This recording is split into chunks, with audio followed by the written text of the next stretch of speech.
Olá, querido. Bom dia, boa tarde, boa noite, boa madrugada. Que bom que você está aqui conosco no nosso curso de instrumentação para o ensino de biologia, da licenciatura em Ciências Biológicas do Instituto de Ciências Biológicas da Universidade Federal do Amazonas. Hoje nós estamos na unidade de número 2, né?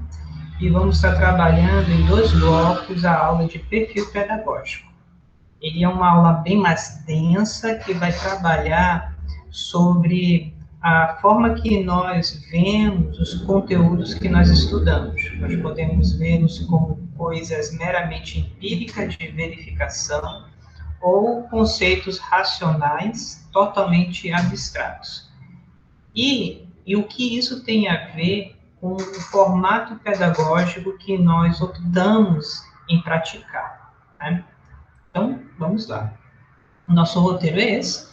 Vamos falar sobre relações da concepção docente, perfil de conceitualização, posições filosóficas, perfil pedagógico e exemplo.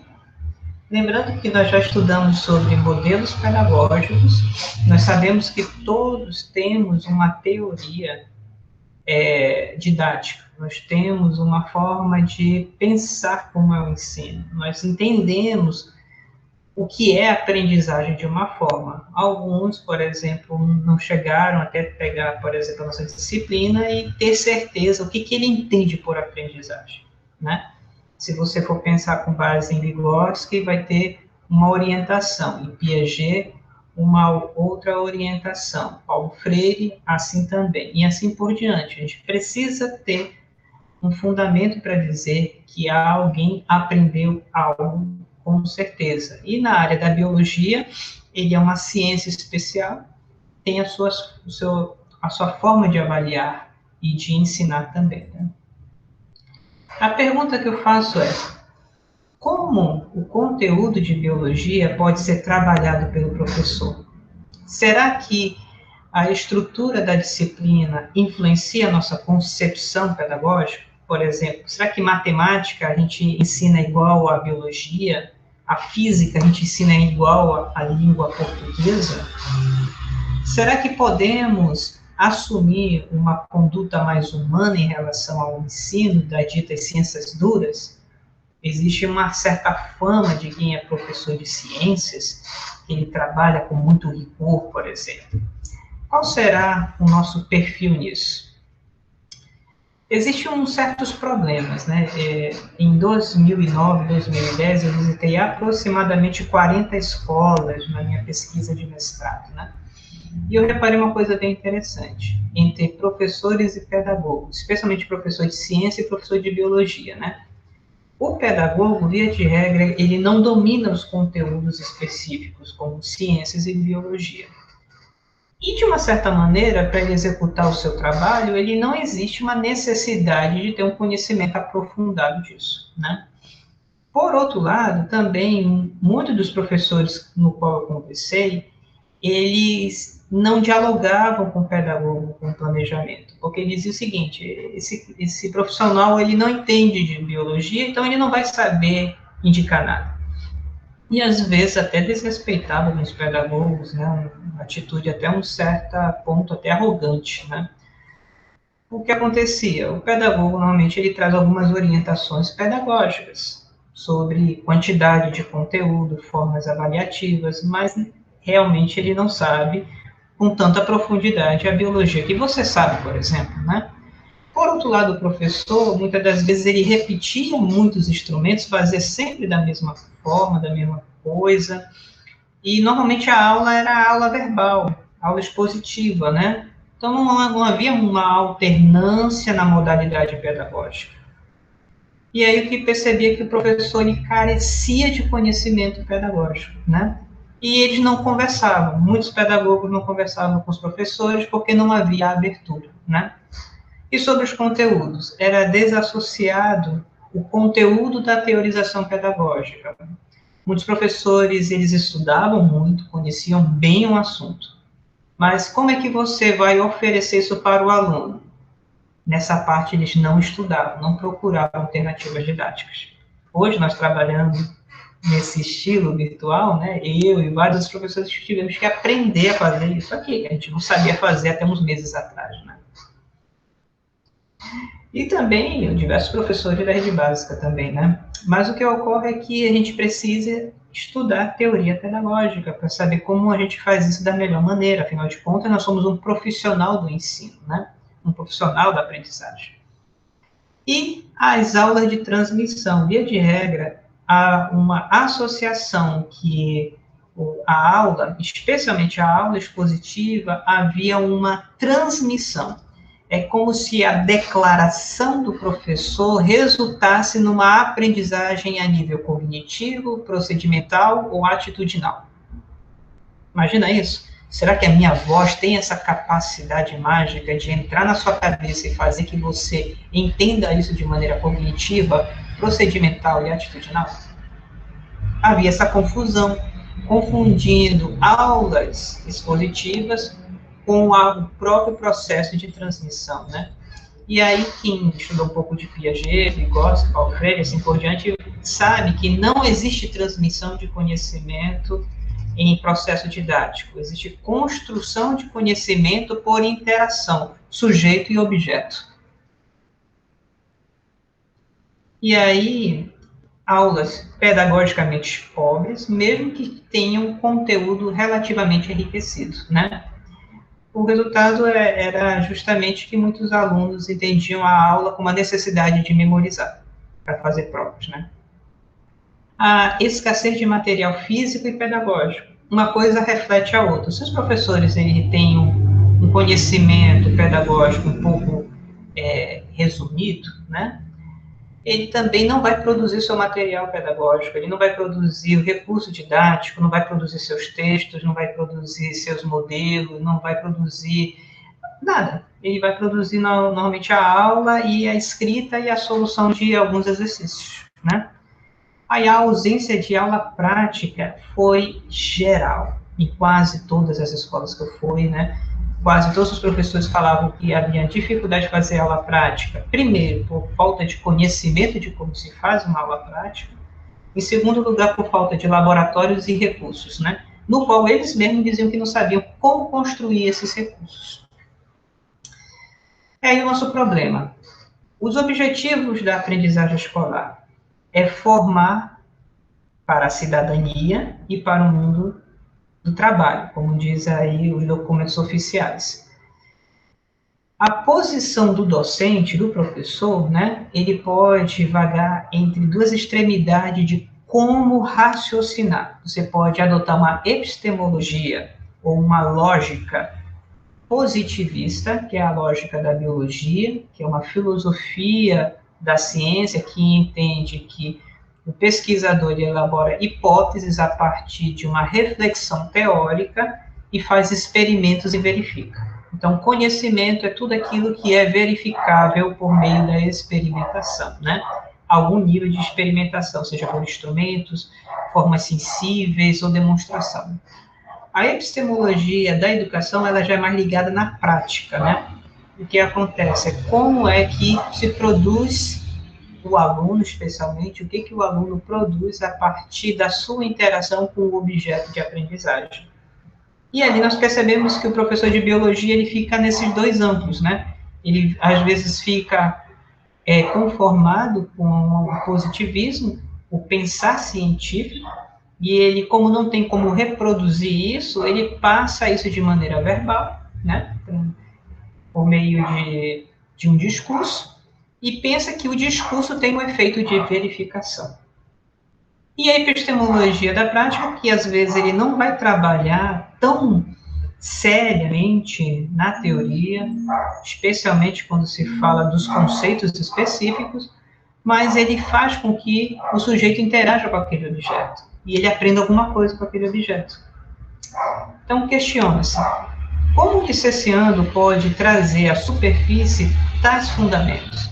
Como perceberá que realiza uma repetição, por exemplo? Muitas das vezes ele não percebe que está repetindo a mesma estratégia de aula em vários conteúdos diferentes, né? E como poderá visualizar isso para mudar? como nós falamos na aula de planejamento, todo planejamento ele tem que ter o último ponto para reavaliar os pontos frágeis e fortes daquele plano. Mas muitas das vezes não. Quando muitas das vezes eu não planejo, eu repito um modus operandi, aquilo que eu sou habituado a fazer, mesmo que não seja o melhor a ser feito. E eu saiba disso. Ou talvez nem saiba. Vamos falar agora sobre os perfis de conceitualização. Bem, os perfis de conceitualização voltados para a área de ensino, nós nos fundamentamos num epistemólogo francês, Gaston Bachelard. Ele foi um químico, né, e trabalhou com as teorias físicas também. E aqui ele fala sobre o nível de abstração de um conceito científico. Lembre-se lá, por exemplo, de Vygotsky, que ele fala que existe o conceito do senso comum, o conceito pseudocientífico e o científico. E para Vygotsky, o conceito científico é aquele que pode ser operado totalmente de maneira abstrata e de maneira cíclica ou codificada, né? E aqui está mostrando mais ou menos isso. Por meio do conceito, por exemplo, de movimento ou de mecânica da física, Bachelard coloca que existe um realismo ingênuo, uma pessoa que pensa em movimento por ver algo mover-se de um ponto A para o ponto B, né? Ele é ingênuo porque ele precisa ver. Se ele não vê, ele acha que não existe movimento, né? E a gente sabe que algo pode existir mesmo que eu não tenha acesso pelos meus sentidos. Coisas podem existir além dos meus sentidos, né? Por isso é ingênuo. Existe um nível do empirismo claro ou positivismo. Você tem uma hipótese que pode ser verificada pelos seus sentidos ou por ferramentas ou por instrumentos, né? Ele é um nível de racionalismo já um pouco maior e também existe um empirismo entre os dois.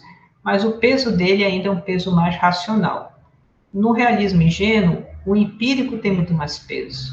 No empirismo claro ou positivismo, né, o racionalismo já está um pouco maior. E existe o racionalismo clássico ou a mecânica racional, por exemplo, a mecânica newtoniana, que você não tem necessariamente sempre que ver. Você pode codificar tudo aquilo. Você tem fórmulas matemáticas ou fórmulas físicas que mesmo que você não tenha um experimento, você pode dar uma previsão daquele movimento, né? E aí você pode experimentar, mas você pode operar totalmente de forma abstrata, né? E aí vem um racionalismo ainda mais abstrato, que é o completo, que é por meio da mecânica da relatividade. Vai falar sobre a questão do referencial e movimento, velocidade da luz. E tem um outro ainda, um discurso ainda mais racional, mais abstrato, que é a racionalidade discursiva de Paul Dirac, né? Então, quer dizer que os conceitos, eles têm uma proximidade forte para o empírico, como o realismo ingênuo, e outros que são totalmente abstratos e até independente da experiência, como a racionalidade relativista de Einstein, que ele previu várias coisas sem experimento, ele era um físico teórico. E Paul Dirac é a mesma coisa, ele previu partículas que só depois da sua morte foram comprovadas que elas realmente existiam. Coisa interessante, né, pessoal? Tudo isso pensando no tema mecânica, movimento, né? Vamos lá. Quem for pode também usar a palavra dinâmica também, né? Então, isso é o perfil epistemológico. O que é? É o nível que um conceito ele é pensado muito preso ao empírico, aos sentidos, àqueles que são totalmente irracionais e desvinculados. Aí você tem um perfil, né? No caso, você vai ver que a maior parte dos conceitos que nós temos acesso, que muita gente estuda, está ali na coluna do meio, né? É o clássico, o racionalismo newtoniano, por exemplo. Esses outros, a maioria de nós não entende nem estuda. Então, a partir desses estudos, tiveram outros estudos. Tem o perfil da transferência analógica de Vial, e também o perfil conceitual de Mortimer, que é um pesquisador brasileiro.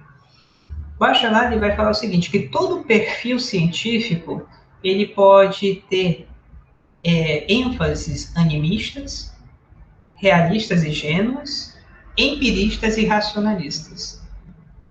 Pense agora num conceito que você ensina. Vamos imaginar que você está trabalhando o conceito de membrana celular. Será que você entende o conceito de membrana, que é uma camada bilipídica que faz limite entre o meio interno e externo da célula? Você vai encontrar naquela ideia algo racional ou algo mais empírico? Como você pensa nisso? Como você constrói essa ideia? Necessitaria de construções concretas para ver?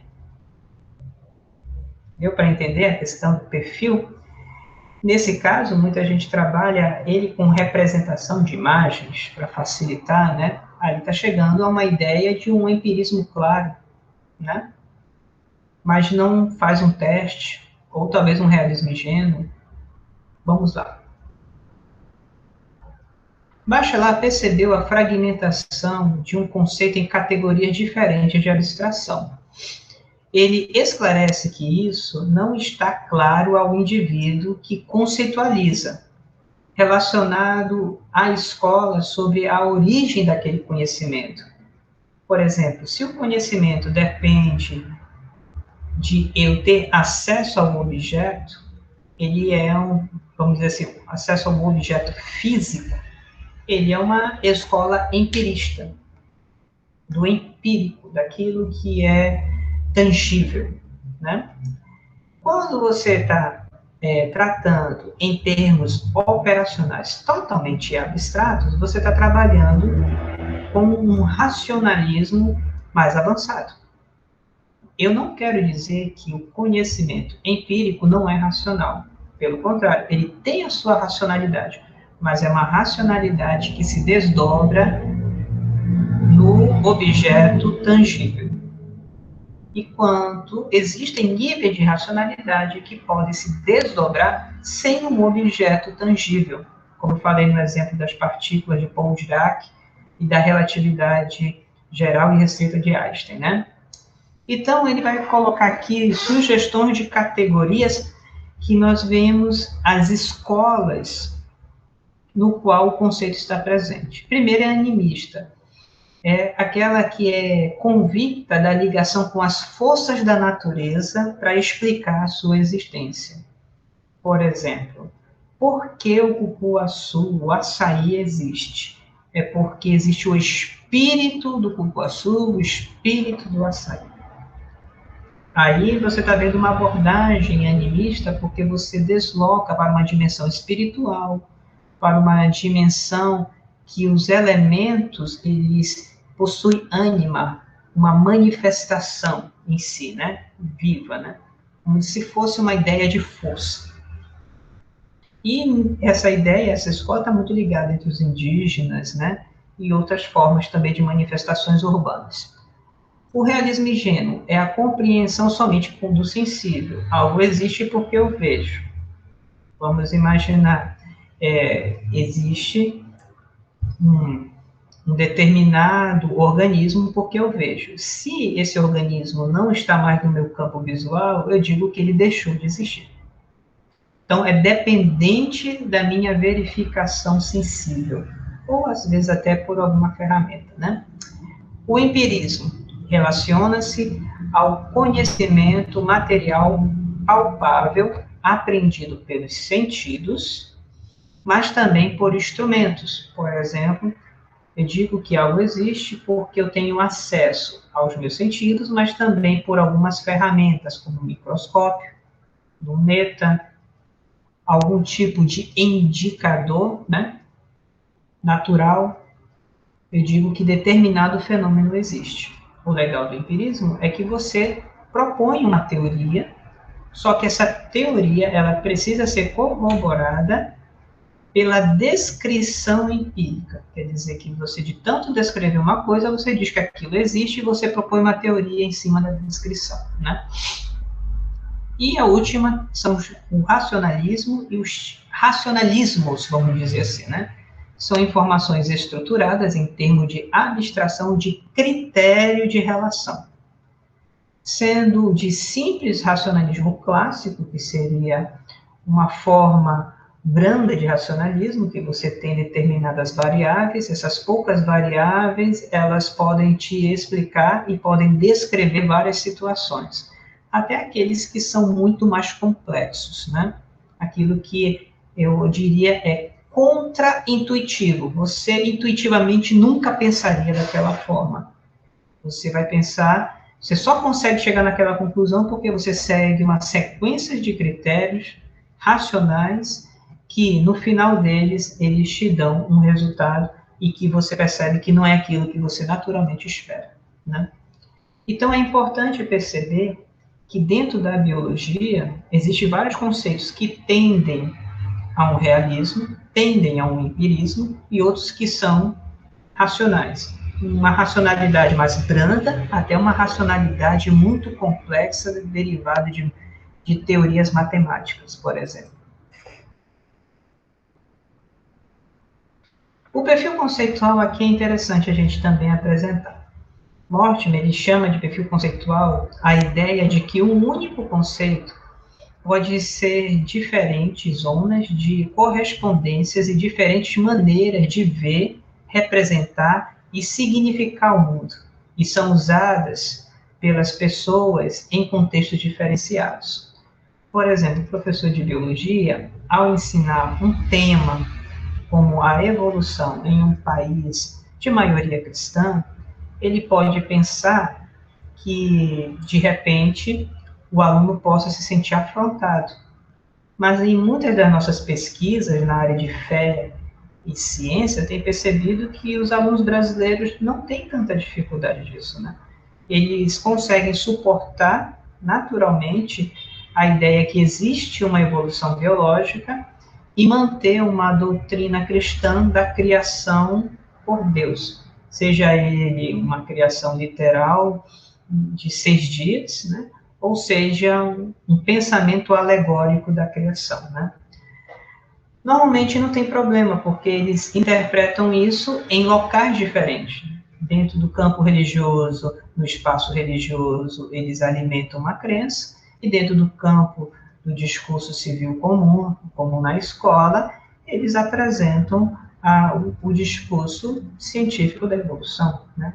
Então, ele chama isso de perfil conceitual. Dependendo do espaço e do grupo, eu posso conter explicações diferentes para o mesmo tipo de fenômeno, né?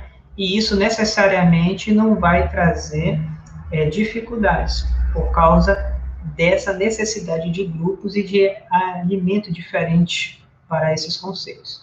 Isso foi muito confrontador, porque na década de 80 existia uma ideia de ensino chamado movimento da mudança conceitual, que entendia que, ao eu ensinar um conceito científico, eu tinha que convencer o aluno a desistir de interpretações do senso comum ou de outras áreas do conhecimento, como conhecimento religioso, filosófico, das ciências humanas, outros tipos. Tinha meio que, me perdoe o termo, meio que catequizar o aluno, né? Então, ele tem que desistir daquilo.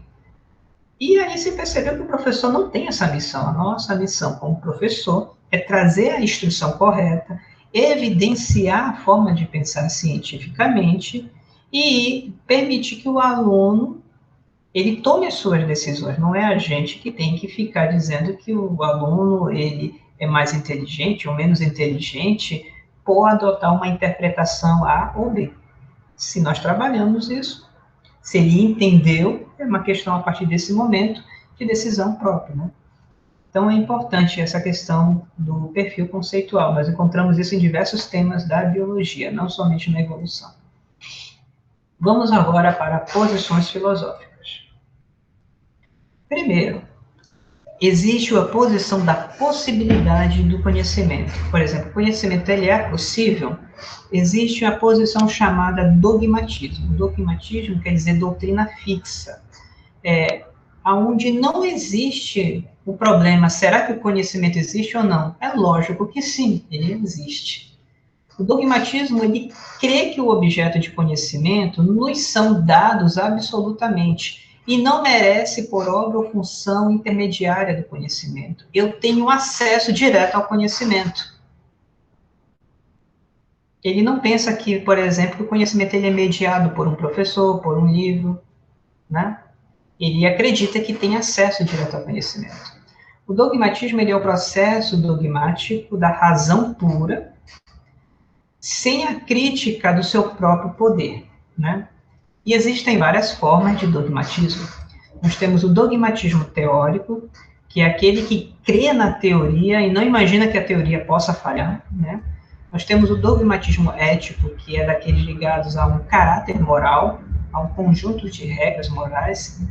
E temos o dogmatismo religioso, aquele que liga a determinados valores e não permite nenhuma forma de descrença ou desconfiança. Então, o dogmático, o que tem de positivo? Ele crê que existe conhecimento. No nosso caso, nós cremos que tem conhecimento biológico, que há conhecimento biológico. Só que o conhecimento biológico nós podemos tratá-lo de maneira dogmática, né? Sem trazer a menor dúvida sobre ela. Dizer que é isso e acabou-se.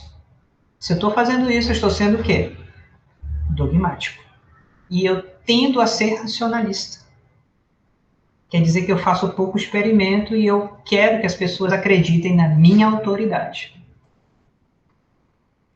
O contrário disso, a antípoda, seria o ceptismo. O ceptismo, ele significa enganar ou examinar, a mesma raiz da palavra, né? Bem, como o sujeito não pode apreender o objeto, então não devemos formular qualquer juízo dele, né? Por exemplo, o conhecimento que eu tenho dessa borracha aqui, ela não entra na minha cabeça. Eu estou formando uma imagem e essa imagem eu estou interpretando no meu cérebro.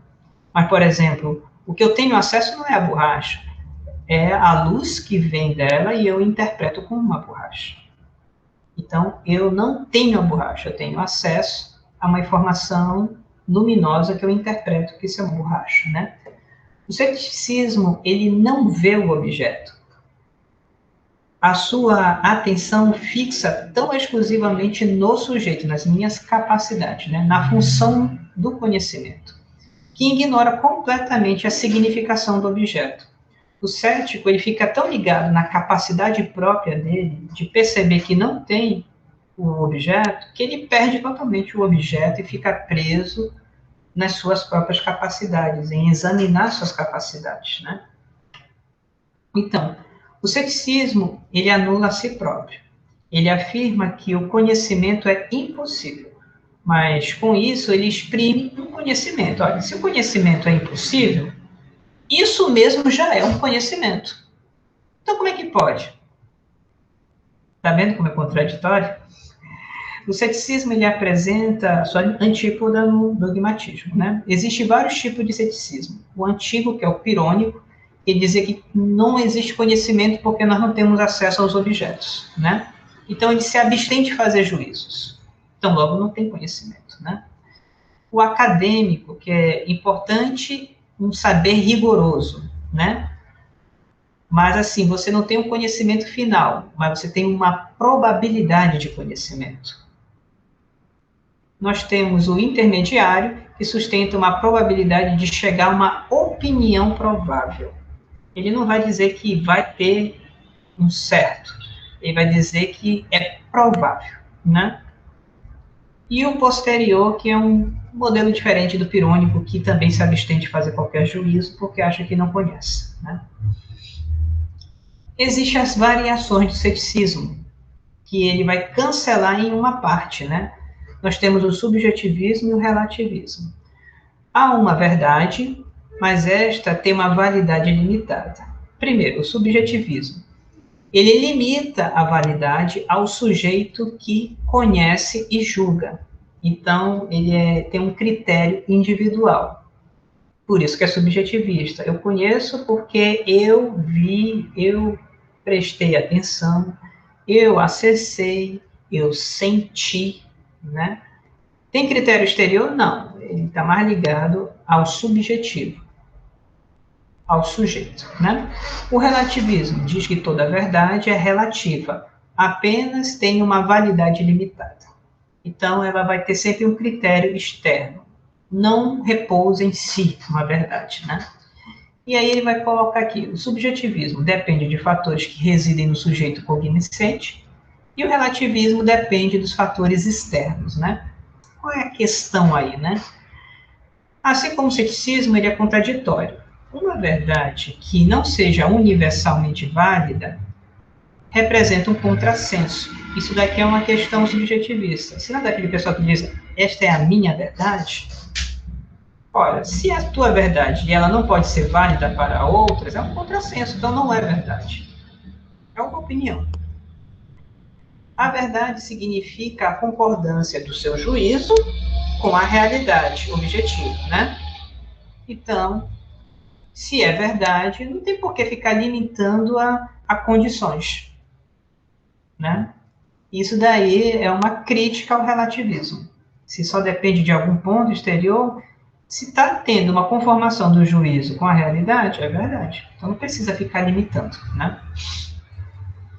Pessoal, por que a gente está colocando isso? Lembrando que nós somos professores de ciências e biologia. E tem aluno que vai chegar dizendo critérios subjetivistas. Outros vão botar critérios relativistas. E nós entendemos que a biologia é um conhecimento que versa sobre o mundo real biológico. O pragmatismo, né? O pragmatismo, ele é ligado à palavra ação. Segundo os pragmatismo, o verdadeiro significado, ele é somente possível quando é útil, valioso, fomentador da vida, né? Então, tem um viés aí mais, vamos dizer assim, uma ética pragmática, vamos dizer assim, né? Uma ética daquilo que é útil para aquela consciência. O homem não é essencialmente um ser teórico ou pensante, mas sim um ser prático. Um ser de vontade e de ação. O homem é, antes de tudo, um ser ativo. O intelecto não se foi dado para conhecer a verdade, mas sim para atuar no mundo. Então, ele não está ligado se a coisa é correta, verdadeira ou não. Ele vai ver se é prático, se é usável, se é útil. Na verdade, são verdadeiras aquelas representações que resultam em motivos de ação adequada e vital. O erro fundamental do pragmatismo, aqui a crítica, consiste em não ver a esfera lógica, em desconhecer o valor próprio, a autonomia do pensamento humano. Por exemplo, Einstein, ele falou sobre a velocidade da luz. Quando ele fez o cálculo, aquilo não tinha o menor valor útil.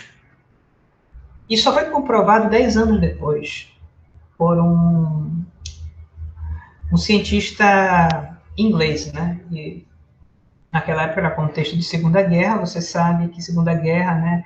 Inglaterra, o Reino Unido lutou contra a Alemanha, então existia ranços entre os dois. Mas Einstein, ele fez um postulado e quem comprovou foi um físico inglês, 10 anos depois, que aquilo realmente era.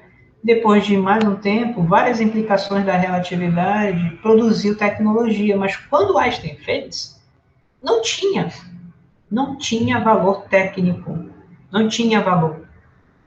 Foi desenvolvido depois. Como até hoje temos várias teorias que versam e prevê determinadas coisas, descrevem muito bem, mas nós não temos tecnologia para aproveitá-las.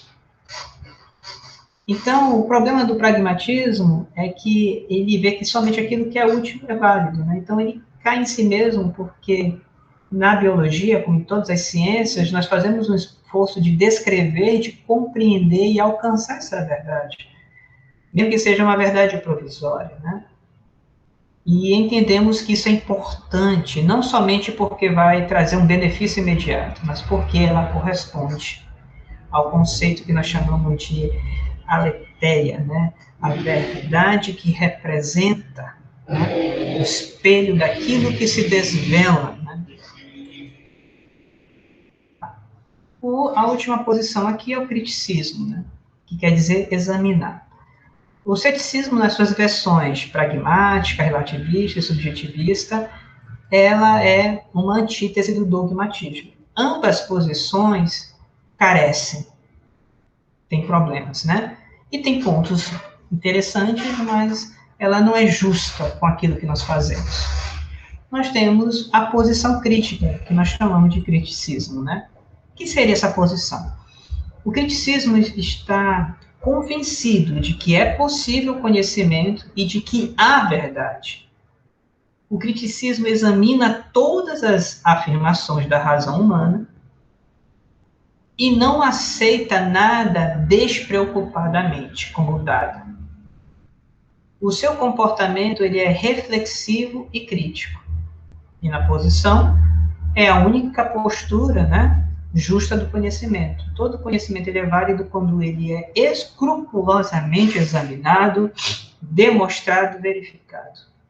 E sempre passando por revisões. Nenhum conhecimento é tão bom que não precise ser revisado. Isso nós chamamos de conhecimento, especialmente em biologia. E aí, quando nós trabalhamos com a biologia, nós podemos ter uma tendência empírico-experimental, de dizer que só existe coisas que nós experimentamos em biologia, ou podemos ter uma tendência muito racional. Nós precisamos ter um equilíbrio entre as duas, né? E nós sugerimos a posição relacional construtivista numa postura crítica. O conhecimento é possível, há uma verdade, contudo, ela tem que ser analisada e construída de maneira responsável entre professor e aluno e objeto de aprendizagem. Então, professor, você falando, você não ensina simplesmente. A sua exposição não cria isso na cabeça do aluno. Você vai precisar pensar em formas de interação com o objeto pelo qual o aluno possa construir, nem que seja um conhecimento inicial sobre aquilo. Que não seja algo dogmático, mas também que não seja, que induza um subjetivismo, que induza um pragmatismo ou que induza um relativismo. Então, fica assim, o nosso biólogo docente, ou professor de biologia, como você queira, né? Ele tem ali o paradigma positivo da biologia, de como produz conhecimento biológico na academia, que não é a mesma forma de produzir conhecimento na escola, né? Qual é o paradigma ligado ao ensino? Você, por exemplo, não vai reproduzir uma ameba, você não vai fazer várias coisas, você tem ali um material de leitura. Em alguns momentos, você vai simplesmente estar trabalhando conhecimento totalmente teórico. Em outros momentos, você vai ter momentos práticos. Em outros momentos, vai ter os dois andando em conjunto, né? Então, existe um conhecimento científico escolar. E não confundir conhecimento acadêmico com conhecimento escolar. O conhecimento acadêmico, ele é da academia, e ele se dá por meio dos artigos científicos, das teses, das dissertações, dos trabalhos de evento, dos livros, textos técnicos. O conhecimento científico escolar é um conhecimento que, via de regra, ele foi produzido a partir do conhecimento acadêmico, mas não ficou lá. Ele foi transformado, ele foi transposto para uma necessidade de ensinar jovens e adolescentes, crianças. E ele é construído com um outro formato que alcance esse público. Não pense que eu estou dizendo aqui em simplificação do conhecimento, ele foi transformado, ele tem uma nova versão, né? Nosso aluno, ele não é cientista, e via de regra o professor também não, né? Mas esse conhecimento científico, ele vai ter validade e ele é positivo também. Então, a minha sequência didática de pensar esse conhecimento, para não cair em um racionalismo puramente abstrato, e nem num empirismo ingênuo, um realismo ingênuo, eu vou precisar balancear. Eu tenho os aspectos ali relacionais. Como é que eu penso a minha relação professor-aluno? Eu sou distante, eu consigo contribuir com ele, com o meu aluno. Como eu penso a aprendizagem? Eu quero que ele repita uma resposta para mim? Pode ser, né? Será que eu gosto que ele construa coisas? Qual é o papel da escola? O papel da escola é reproduzir os conhecimentos tradicionais, ou a escola ela vai envolver com conhecimento daquilo do cotidiano, ou daquilo que a ciência tem produzido contemporaneamente. Né? E isso com os aspectos técnicos. Quais são? A avaliação é uma atividade técnica do professor, a metodologia de ensino por meio da sequência didática é um aspecto técnico, os teóricos ligados à educação que você está utilizando é também um aspecto técnico, e os conteúdos, como você seleciona, os escolhe e os transpõe para a sala de aula, também é um aspecto técnico. Às vezes, esse aspecto técnico, ele pesa mais do que a questão da nossa relação com os alunos. É interessante a gente tentar equilibrar isso, para que a gente não fique muito pesado em um lado da balança. O que seria o perfil pedagógico? É um conjunto de relações, de práticas docentes, que você faz como professor, e a sua concepção educacional relacionada à sua concepção epistemológica, ou a lógica de como o conhecimento é feito, é produzido na sala de aula que o aluno aprende. De origem do conhecimento, indicando as suas escolhas pedagógicas. Se você vai tratar o conhecimento de uma forma empírica, você vai escolher estratégias empíricas. Se você vai trabalhar com conhecimento abstrato racional, você vai utilizar estratégias que tendem à abstração racional. Né? Isso está intricado, ligado às suas experiências com os conteúdos aprendidos, como você, como aluno da educação básica, como aluno na graduação, né? E a sua forma didática e epistemológica. Lembre, o que é epistemologia? É como o conhecimento é produzido. Então, seria, de um formato grosseiro, seria um campo de como o conhecimento é possível, né? E as suas convicções pedagógicas. O que você acredita que fazendo realmente o aluno vai aprender, né? E aí? Você dá valor ao saber abstrato, sem a necessidade de uma verificação empírica? Ou, de repente, você vê e dá valor ao saber empírico, aquilo que é experimentado, sem a necessidade de uma demonstração racional? Como é que você pensa as ciências biológicas que você ensina? Fim da primeira parte, pessoal. Espero que eu não tenha explodido a sua cabeça. Até aí a segunda parte, que vai ser mais light.